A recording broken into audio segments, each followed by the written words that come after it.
Today it's 3rd August, 3 August. आजचा editorial it is related to contraction slows. Contraction जे होतं याच्या अगोदर आपण बघितलं होतं की इकॉनॉमी जी आहे ती काय होत चाललेली आहे, कॉन्ट्रॅक्ट होत चाललेली आहे, जरा श्रिंक होणं. कॉन्ट्रॅक्ट म्हणजेच श्रिंक किंवा कमी होणं. कॉन्ट्रॅक्शन स्लोज, ते जे कॉन्ट्रॅक्शन आहे ते आता काय होत चाललेलं आहे, जरा कमी होत चाललेलं आहे, स्लो, हळू झालेलं आहे. पहिलं एक एडिटोरियल आपण बघितलं होतं अशाशीच रिलेटेड, ज्यामध्ये काय होतं की कॉन्ट्रॅक्शन जे आहे ते खूप जास्त होतं इकॉनॉमी बद्दल. Economic on science of economic recovery. मग जसं की इकॉनॉमिक रिकव्हरी जी आहे ती हळूहळू व्हायला लागली आहे, चिन्ह दिसतात, त्याच्याशी रिलेटेड एक आर्टिकल आहे, ते आता आपण बघूया. ठीक आहे, काय करायचं आज आपल्याला. First will solve the cloze test question. पहिले आपल्याला क्लोज टेस्टचे क्वेश्चन सॉल्व करायचे आहेत.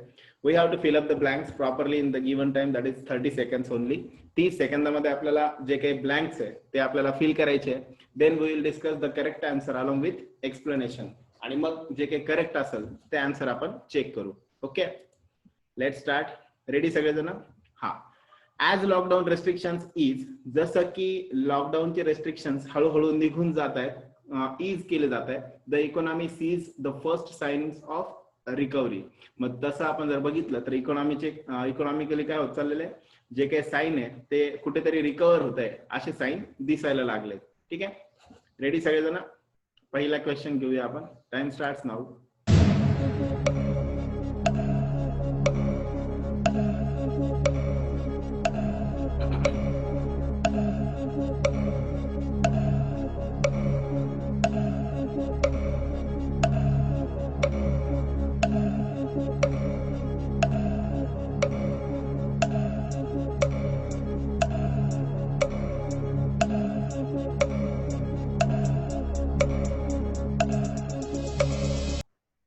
Okay, time up.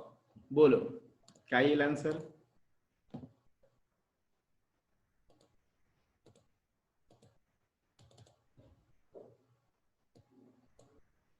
बोलो फास्ट. ए बिगिन. ठीक आहे, अजून?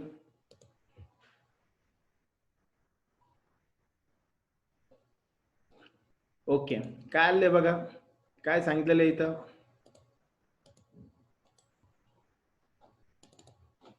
आपल्याला काय सांगितलेलं आहे? मे हॅव आलेलं आहे वाक्यामध्ये. काय आलेलं आहे? May have. हॅव आलं म्हणजेच वर्बचा किती फॉर्म येतो? तिसरा फॉर्म. सो बिगिन, बिगॅन आणि तिसरं जे फॉर्म असतं दॅट इज बिगन, म्हणून करेक्ट आन्सर असेल बी, नॉट ए. ठीक आहे, so contraction may have begun. ठीक आहे, चला आता बघूयात आपण. The latest data on output at the 8 core industries point to the tentative signs that the pandemic spurred economic contraction may have to bottom out.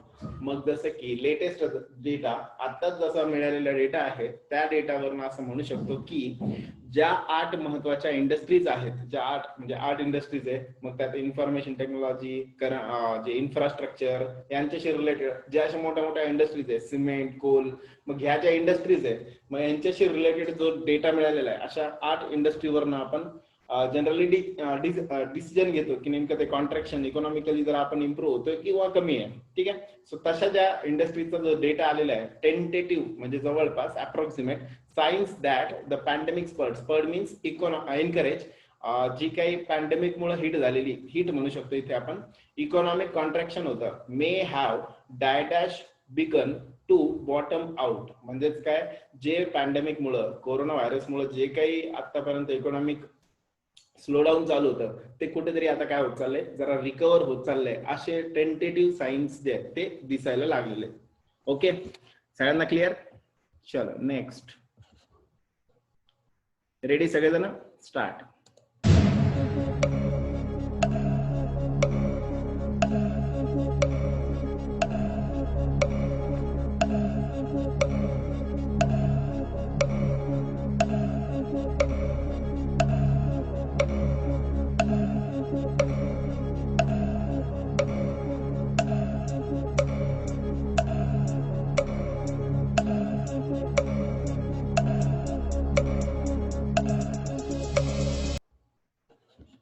Okay, बोलो.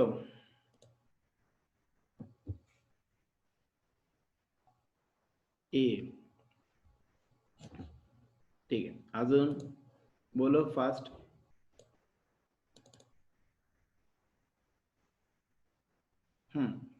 बघा काय म्हटलेलं आहे, ए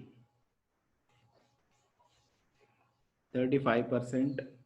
ठीक आहे, बरेच जण म्हणतायत ए. बघू मग काय तर.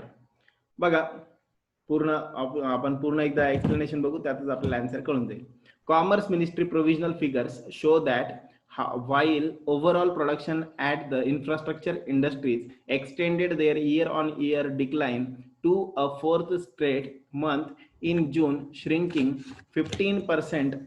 At 15%, the pace at which activity contracted slowed for a second consecutive month of following April's precipitous 37% dash. Commerce मिनिस्ट्रीने आताच प्रोव्हिजनल फिगर्स शो दॅट, आताच प्रोव्हिजनली जे काही फिगर्स सांगितलेले आहेत, जे काही आकडेवारी म्हणजे दाखवली सांगितली गेली, त्या माध्यमातून असं दिसतं की ओव्हरऑल प्रोडक्शन जे आहे ऍट द इन्फ्रास्ट्रक्चर इंडस्ट्री मधलं ते extended their year on year decline to a fourth straight month in June. जे पण वार्षिक हेतूने जर आपण बघितलं वर्षाच्या वर्षाला, तर त्यानुसार जर आपण बघितलं तर दरवर्षीच्या हिशोबाने ते काय झालेलं आहे, एक्सटेंड झालेलं आहे. Their year on year decline to a fourth straight month in June, shrinking 15%. The pace at which activity contracted slowed for a second consecutive month following April's precipitous म्हणजे टू हाय, खूप जास्तीचं. श्रिंकिंग जे आहे ते किती होतं, 37%. जर आपण चेक केलं तर वार्षिक बेसिसवरती, तर वर्षाच्या हिशोबाने जर आपण कन्सिडर केलं तर ह्या वर्षी जवळपास काय करण्यात आलेलं आहे, जून मध्ये जे आलं तर जून मधलं ते श्रिंकेज जे आहे ते किती आहेत, फक्त 15% आहे, जे की एप्रिल महिन्यामधलं किती होतं, 37%. म्हणजे श्रिंकेजच आहे, कमीच आहे, पण ते कसं आहे, स्लो डाऊन झालेलं आहे. कॉन्ट्रॅक्शनच आहे, पण ते कसं आहे, स्लो डाऊन झालेलं. म्हणजे किती, 37% ते 15% एवढं कॉन्ट्रॅक्ट झालेलं आहे. ठीक आहे, सो 37% कमी झालं किंवा जास्त झालं. ठीक आहे, जर आपण बघितलं तर क्लॅरिटी नाही येणार.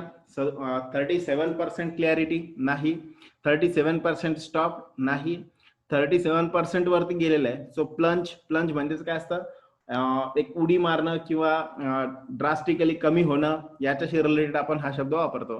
मग 37% हे खूप जास्त कमी झालं होतं. ठीक आहे, म्हणून मग काय, स्पीडनी जास्त कमी झालेलं, म्हणून मग इथं जास्त करेक्ट आन्सर कोण असेल, प्लंज. ठीक आहे, आउट ऑफ आणि सेरेनिटीचा काही संबंधच नाही. ठीक आहे, म्हणून इथं करेक्ट आन्सर असेल सी फक्त. ओके, प्रिसिपिशियस म्हणजेच काय असतं, खूप ड्रास्टिकली, खूप जास्त वेगाने. ठीक आहे, नेक्स्ट. आता मग यात काय सांगितलेलं आहे की कॉमर्स मिनिस्ट्रीने ज्या पद्धतीने सांगितलं त्या पद्धतीने इन्फ्रास्ट्रक्चर इंडस्ट्री जी होती ती 37% एप्रिलमध्ये डाऊन होती, तर ती आता श्रिंकेज जो आहे तो जून मध्ये जसं ओपन केलं, अनलॉक फेजेस जे चालू झाले, त्यामुळे ते काय झालेले 15% वरती येऊन थांबलेले. म्हणजे ते काय झालं, हळूहळू कमी होत आहे. ठीक आहे, the sector wise performance also affirms that the gradual reopening sector wise जे परफॉर्मन्स केलं जात आहे त्यावरून असं दिसतंय की अफर्म म्हणजेच कन्फर्म करणं, सांगणं, that the gradual reopening since June appears to have help tease back म्हणजेच बाउन्स बॅक, कम बॅक. परत एकदा आपण ह्या रिओपनिंग मुळे परत एकदा आपण काय करतोय, कमबॅक करतोय. सम स्मॅटरिंग म्हणजेच काय असतं, superficial study of demand in the economy. मग सुपरफिशियल म्हणजे वरवरचा अभ्यास जे म्हणू शकतो आपण तो. सो जसं की आपण बघतोय की सेक्टर वाईज प्रत्येकाचा परफॉर्मन्स जर आपण चेक केला तर जून पासून आतापर्यंत तो काय होतोय, जसं अनलॉक केलं जात आहे त्या माध्यमातून आपण पुन्हा एकदा पहिल्या स्थितीमध्ये येण्यासाठी आपल्याला मदत होते. ठीक आहे, क्लिअर सगळ्यांना एवढं. चलो आगे बघूयात. नेक्स्ट, रेडी सगळेजण, स्टार्ट.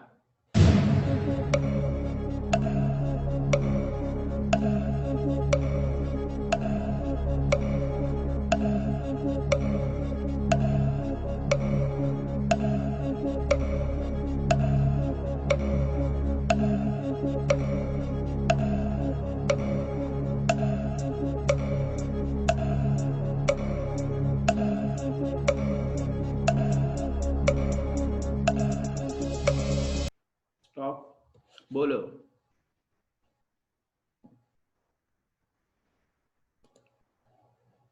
बी, बर, अजून डी. AK47 म्हणताय डी, ईशाना म्हणताय बी. बोलो फास्ट. अजून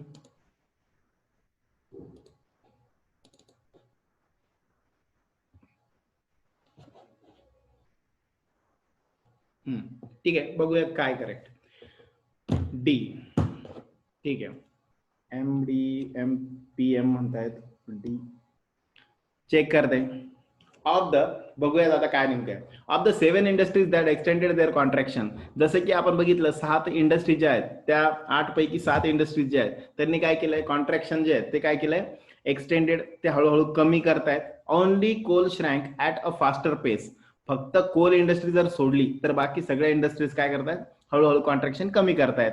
only coal shrank at a faster pace, पण श्रिंकेज मध्ये सगळ्यात जास्त कोण आहे, कोल जो आहे तो काय करतोय, फास्टर एकदम स्पीडने चाललेला आहे. तो किती, 15.5% than in may when production had decline 14%. refinery products, the largest weight on the index contributing 28%, shrank 8.9, marking an improvement. Dash the 21.31 21.3 contraction seen the previous month. बघा, ऑफ द 7 इंडस्ट्रीज सगळ्या जर बघितल्या तर त्यातला आपण बघितलं तर कोल काय करत आहे, थोडस श्रँक जे आहे ते फास्टर पेस मध्ये चाललेलं आहे मे पेक्षा. वेन प्रोडक्शन हॅड डिक्लाइन 14%, ठीक आहे, 14% होतं ते आता किती होतंय, 15.5%. हे जर सोडलं तर बाकी सगळेजण जे आहेत refinery products, the largest weight, जे रिफायनरी प्रोडक्ट्स आहे, ठीक आहे, रिफायनरी मध्ये आपण ऑइल वगैरे जे म्हणतो त्यांच्याशी रिलेटेड, मग ते जे आहेत समजा त्यांचं इंडेक्स सगळ्यात जास्त आहे, ते किती 28% होतं, ते आता किती झालंय 8.9%. म्हणजे ते काय खूप कमी झालेलं आहे. इथं मात्र किती आहे, फक्त 14% होतं, त्याचं किती झालं 15.5. मग हे जे आहे तर ते काय झालेलं आहे, जर कोल इंडस्ट्री जर सोडलं तर बाकी सगळीकडे काय श्रिंक खूप कमी म्हणजे जास्त प्रमाणामध्ये झाले.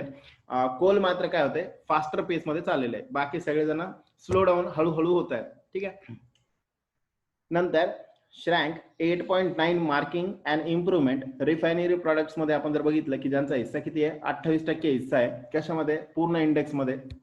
ठीक आहे, श्रँक 8.9%, ते किती झाले 8.9% झाले.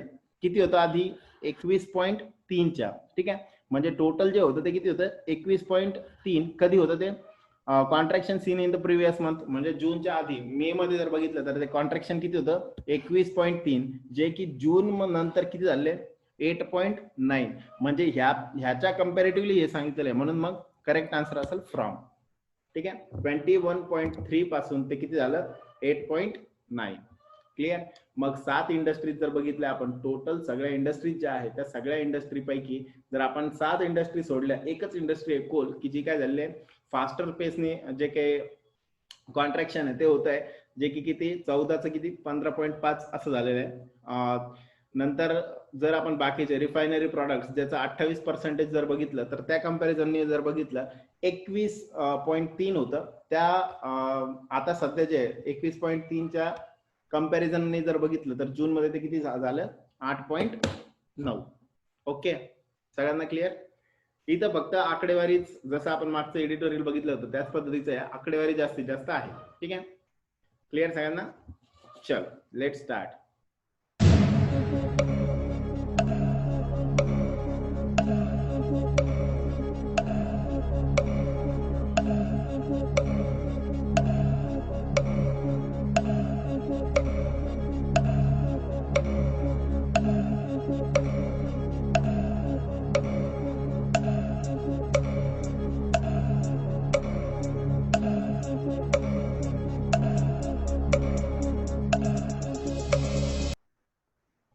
बोलो.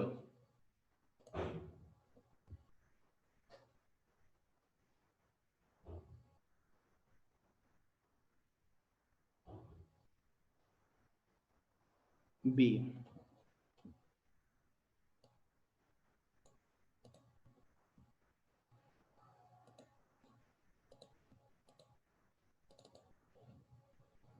बी बोलतायत. ठीक आहे, अजून ई. बी बी ई. ठीक आहे, अजून काही. चला बघूयात नेमकं काय आहे. Okay let start. The lifting of restrictions on inter and interstate movement of persons and goods revived both vehicular movement and consequently demand for auto fuels. आपण जर बघितलं रेस्ट्रिक्शन्स जे होते स्टेट मधले किंवा स्टेटच्या बाहेरचे जे काही मुवमेंट करण्यासाठी जी पर्सन आणि गुड्स वरती जी काही बंदी घालण्यात आली होती ती बंदी काय केलं, बॅन काय केलं, रेस्ट्रिक्शन काय केलं, काढून घेण्यात आलं. ठीक आहे. त्यामुळे काय झालं, व्हेहिक्युलर मुवमेंट सुद्धा वाढल्या, म्हणजेच काय वाहनं इकडून तिकडे जायला लागले. अँड त्यामुळं कॉन्सिक्वेंटली म्हणजेच रिझल्ट म्हणून त्याचा इफेक्ट असा झाला की डिमांड फॉर ऑटो फ्युअल्स काय वाढलं, ऑटो फ्युअल्स जे होते त्यांची डिमांड सुद्धा वाढली गेली. विथ पर्सनल डायडॅश of mobility preferred given the fear of infection. मग प्रेफर्ड डायडॅश ऑफ, प्रेफर्ड काय असणार आहे, मोड्स असणार आहे, म्हणून मग जास्त करेक्ट कोण असेल, प्रेफर्ड मोड्स डी. बर, प्रेफर्ड ट्रान्सपोर्ट्स का बरं नाही येणार, पर्सनल ट्रान्सपोर्ट्स, पर्सनलचं ट्रान्सपोर्ट नसतं. ठीक आहे.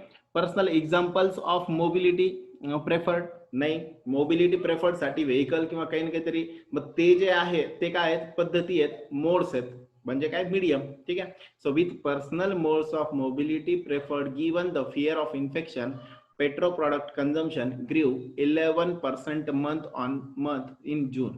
मग जर आपण जून मध्ये बघितलं तर पर्सनल जे काही modes of mobility preferred, personally स्वतःचं वाहन जे ते प्रेफर केलं गेलं होतं, कशासाठी, तर फिअर ऑफ इन्फेक्शन, इन्फेक्शनच्या भीतीमुळं. म्हणून काय झालं की पेट्रोलचं जे प्रोडक्शन आहे, कन्झम्पशन आहे, वापर आहे, यूज आहे, तो किती टक्क्याने वाढला, 11% वाढला मंथ ऑन मंथ इन जून. जून मध्ये तो किती टक्क्याने वाढला, 11% तो इन्क्रीज झाला. ओके, म्हणून इथं कोणतं करेक्ट राहील, जास्त बी. क्लिअर सगळ्यांना, पुढे रेडी सगळे, रेडी का, रिडो स्टार्ट.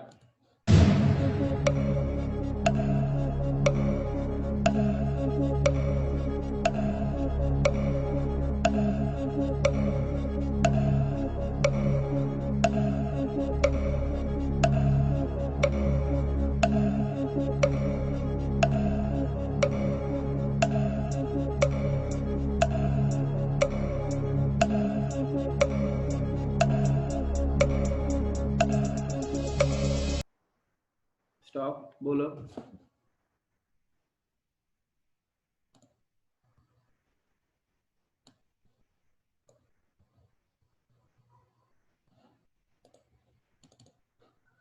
बोला पटपट.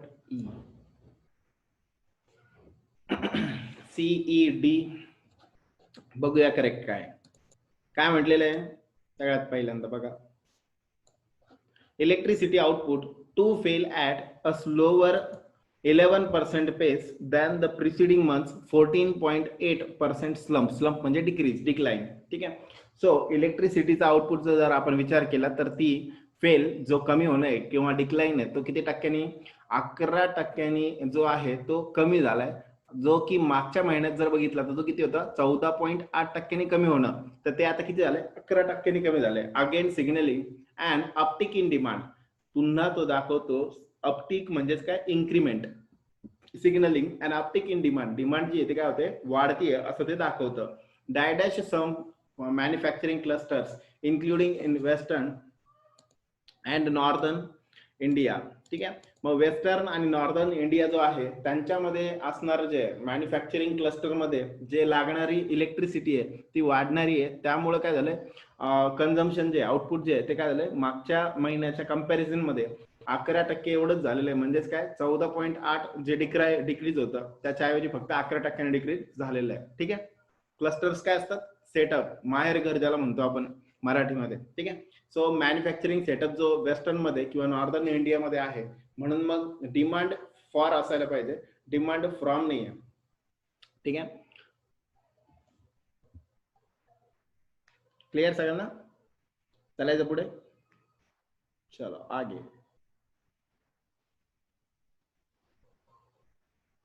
एक मिनिट थांबा.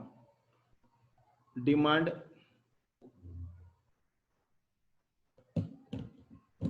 Again signalling and uptick in demand from पाहिजे, सॉरी ई ऑप्शन येईल correct, not for.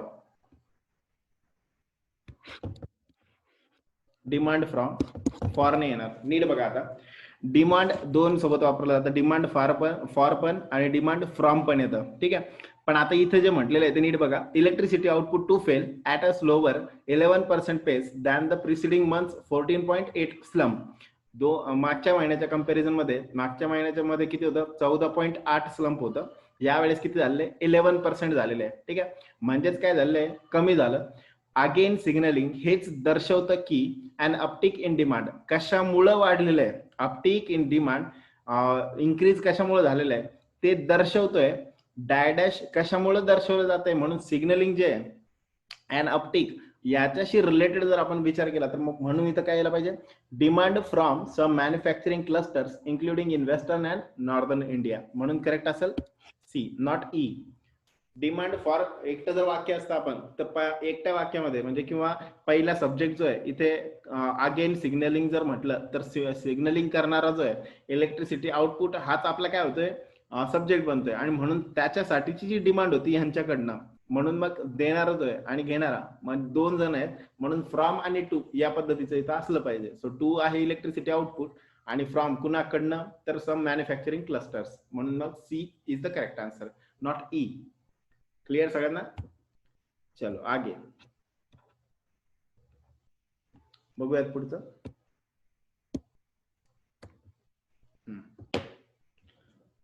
Let start.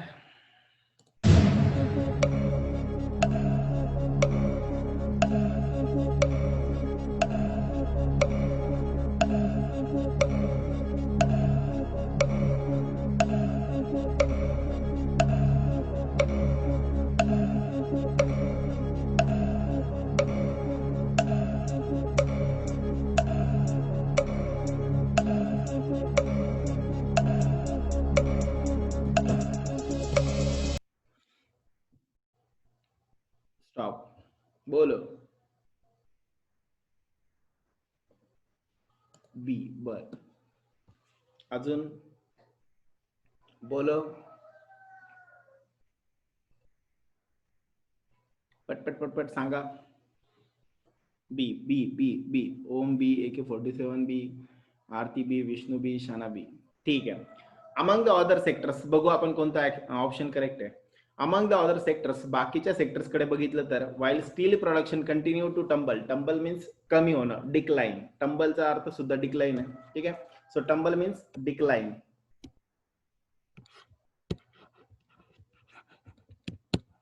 ठीक आहे.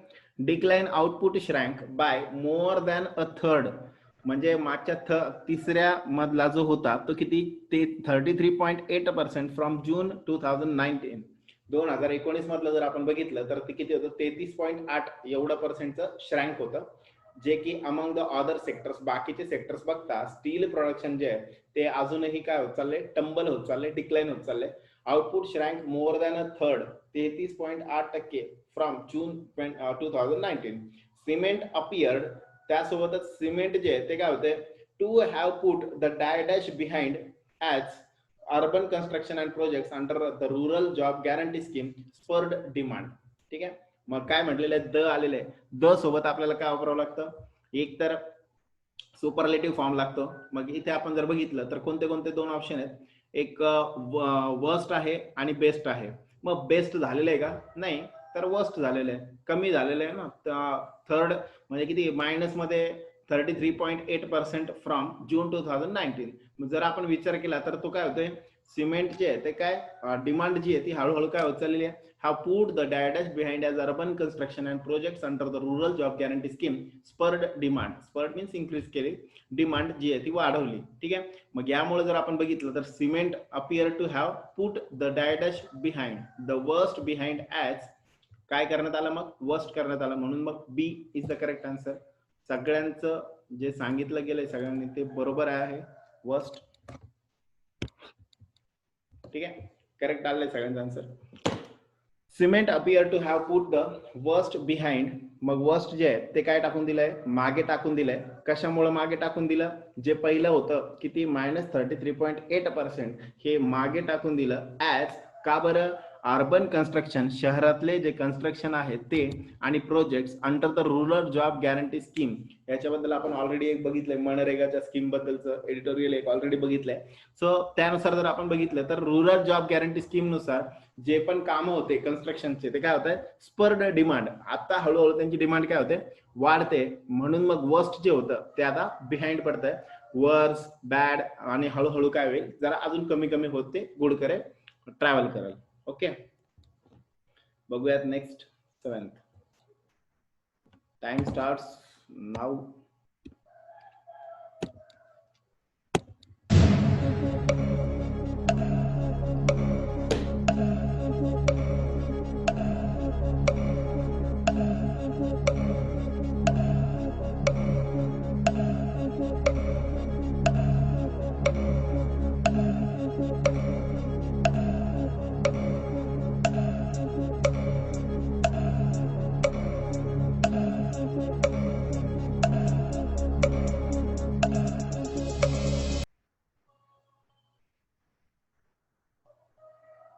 स्टॉप, बोलो.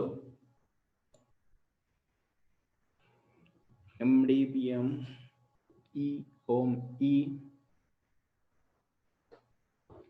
ईशाना E, आरती E, AK-47 E. ठीक आहे, सगळ्यांचं म्हणणं E आहे. बघूयात काय नेमकं.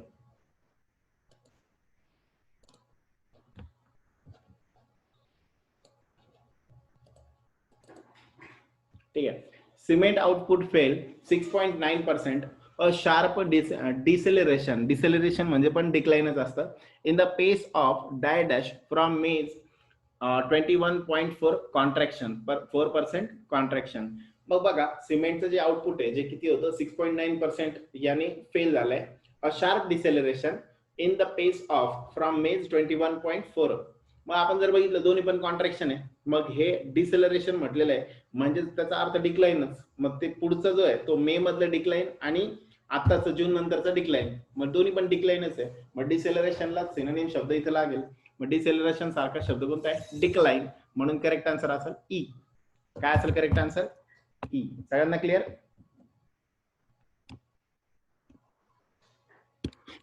ठीक, बघूया काय नेमकं म्हणणं आहे. सिमेंट आउटपुट जे आहे ते काय झालंय, 21 मे मध्ये जे होतं 21.4% कॉन्ट्रॅक्शन जे होतं ते आता काय झालंय, एक फक्त किती,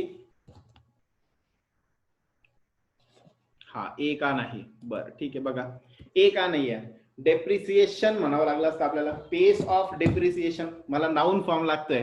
डेप्रिशिएट हा वर्ब वाला फॉर्म आहे. डिक्लाइन हा सुद्धा वर्ब वाला पण फॉर्म आहे, पण डिक्लाइन हा शब्द नाउन म्हणून पण वापरला जातो. ठीक आहे. सो डेप्रिशिएट मला जर वापरायचं असतं तर इथं काय असायला पाहिजे होतं, in the pace of depreciation from May's 21.4%. कळलं? चल आगे. मग सिमेंट मध्ये आपण बघितलं 21.4 पासून कुठे आलंय 6.9 पर्यंत. Fertilisers the only industry to post growth for a second straight month, however saw the expansion is to 4.2% from 7.5% in May. मग फक्त एकटी इंडस्ट्री जी होती फर्टिलायझर, ज्याच्यामध्ये 7.5% ग्रोथ आपल्याला दिसली होती, ती आता किती दिसते, 4.2%. दुसऱ्या महिन्यात सुद्धा ग्रोथच दिसते, थोडी कमी ग्रोथ आहे पण ग्रोथ आहेच. ठीक आहे, किती येते, 4.2%. क्लिअर? नेक्स्ट काय बघा आता, मग पुढचं करा ट्राय पटकन, वेळ कमी आहे.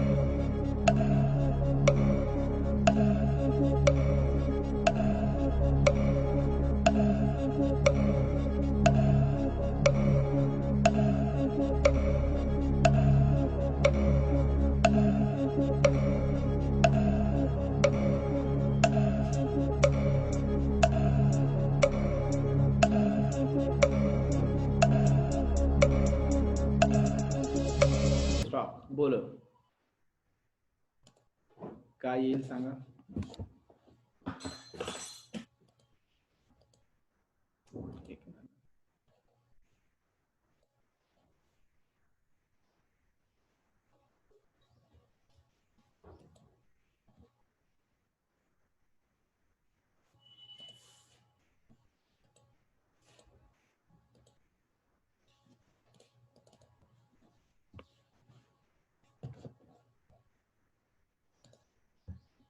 सी सी सी सगळे सांगतायत.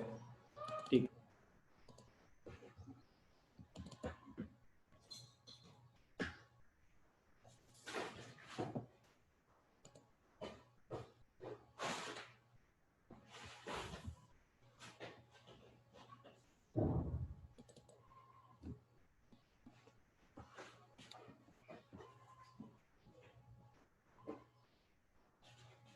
बघूया काय येतं. ठीक आहे, सगळ्यांचं म्हणणं आहे सी. स्टील बघू आपण काय आहे मग.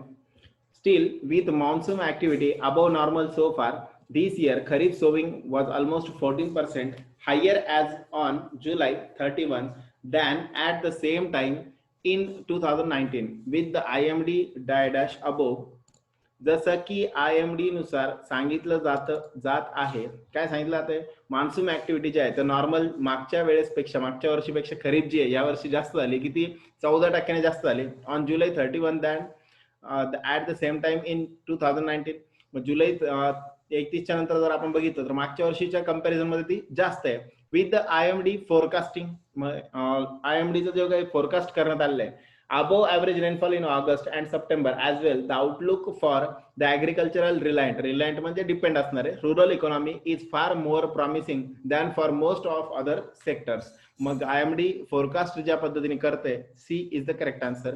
तर त्यानुसार सगळ्यात जास्त काय असणार आहे, ऍग्री रिलायंट असणाऱ्या ज्या काही कंट्रीज आहेत त्या कंट्रीमध्ये काय होणार आहे, जास्त इकॉनॉमी जी आहे ती काय करणार आहे, ग्रो करणार आहे. ठीक आहे, म्हणून कोणतं करेक्ट आन्सर असेल, फोरकास्टिंग. क्लिअर सगळ्यांना?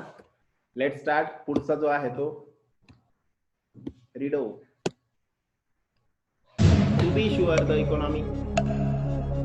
करो सॉल्व जल्दी.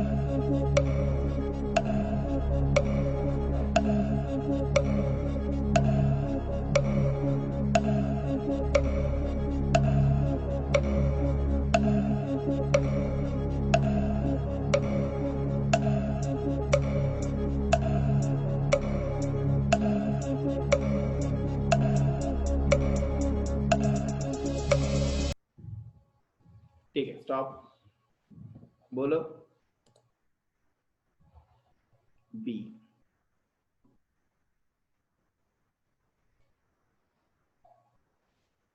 बी बी बी बी. बर, बघू आपण काय नेमकं करेक्ट आहे. टू बी शुअर, खात्रीदायक जर आपण म्हटलं समजा, the economy is steel a far distance from a sustained turnaround with other data flagging the risk to a recovery. मग जरी इकॉनॉमी असं दर्शवत असली की फेअर डिस्टन्स, बरंच अंतर अजून जायचं आहे to turn around means come back with other data flagging the risk, flagging show करणं the risk to a recovery होण्यासाठी जो डेटा आहे तो असं सांगतो की बराचसा वेळ बाकी आहे. फॉर वन, त्यातला एक जर बघितला तर the significant shortfall in GST collection point to the difficulties the central and state governments are dash in garnering.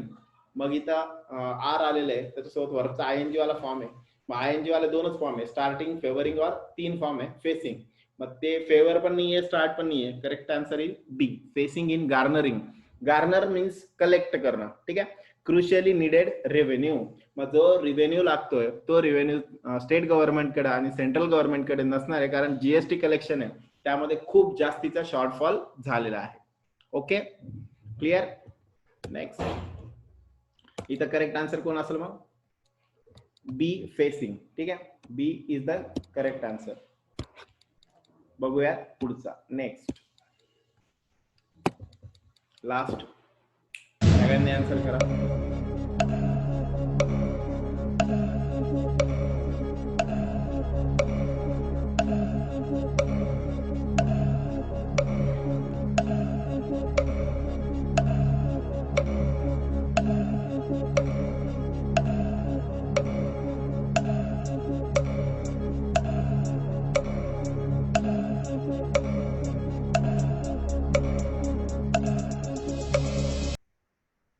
Stop, बोलो. डी डी डी, सगळेजण डी, एक जण बी बोलताय. ठीक आहे, बघा काय म्हणणं आहे. धीस हॅज, बघू आपण करेक्ट आन्सर काय. This has improving. बर, बी. ठीक आहे. दिस हॅज, अजून कोणाला काही सांगायचंय? बोलून घ्या पटपट. ठीक आहे. These has already swelled the fiscal deficit at the end of the first quarter to 83% of the full year's target. पूर्ण वर्षाचं टार्गेट जर आपण बघितलं तर फिस्कल डेफिशिट जे आहे म्हणजे मॉनिटरी टर्म मध्ये असणारं जे डेफिशिट आहे, कमतरता, ती जवळपास काय झाली पहिल्या क्वार्टरमध्ये 83% एवढी झालेली आहे, जे की आपलं पूर्ण वर्षाचं टार्गेट असतं. कळतंय? म्हणजे एवढं अमाऊंट डेफिशिट असली तरी चालेल असं जे आहे ते आपलं वर्षभराचं टार्गेट असतं. त्यामधलं जवळपास 83% जी लिमिट आहे ती लिमिट आपण काय केली ऑलरेडी, डेफिशिटची लिमिट पहिलेच क्वार्टरमध्ये 3 महिन्यामध्येच आपण कंप्लीट केलेली आहे. With the new infection curve showing no signs of plateauing as yet. Plateau means stable करणं, नो चेंज. मग जर आपण बघितलं की इन्फेक्शन जे आहे ते अजून कर्व अजून पण वाढतच आहे, ते कुठेतरी स्टेबल होण्याच्या मार्गात दिसतच नाहीये. Policy makers have the unenviable task of stemming. Unenviable म्हणजेच काय, डिफिकल्ट, एकदम unpleasant task of stemming. Stemming म्हणजेच काय असतं, स्टेम करणं, रूट करणं, एखादं रूट वरनं. सो बेसिक गोष्टीवरती काम करणं. द कोविड-19 tide without dash economic momentum. मग जर आपण बघितलं की यांना खूप जास्तीचं अवघड जात आहे टास्क, कुणाला, पॉलिसी मेकरला. कारण कोविड-19 मुळे जे पेशंट्स आहेत ते मात्र कंट्रोल होण्याच्या माध्यमात दिसत नाहीये. Tide without dash economic momentum. Dampening. Dampening means stop करणं, थांबवणं. ठीक आहे. सो मग डॅम्पन केलं जात नाहीये मोमेंटमला. इम्प्रुव्हिंग इकॉनॉमिक मोमेंटम का नाही? इकॉनॉमिक मोमेंटम आहे, जर मी म्हटलं समजा इथं केलं जात नाही असं म्हटलेलं आहे, म्हणून मग इकॉनॉमिक मोमेंटमला जे डॅम्पन करणं होऊ शकत नाही, म्हणून करेक्ट आन्सर असेल बी. क्लिअर सगळ्यांना एवढं? Is there any doubt? सगळ्यांना क्लिअर? उर्वरित पुढील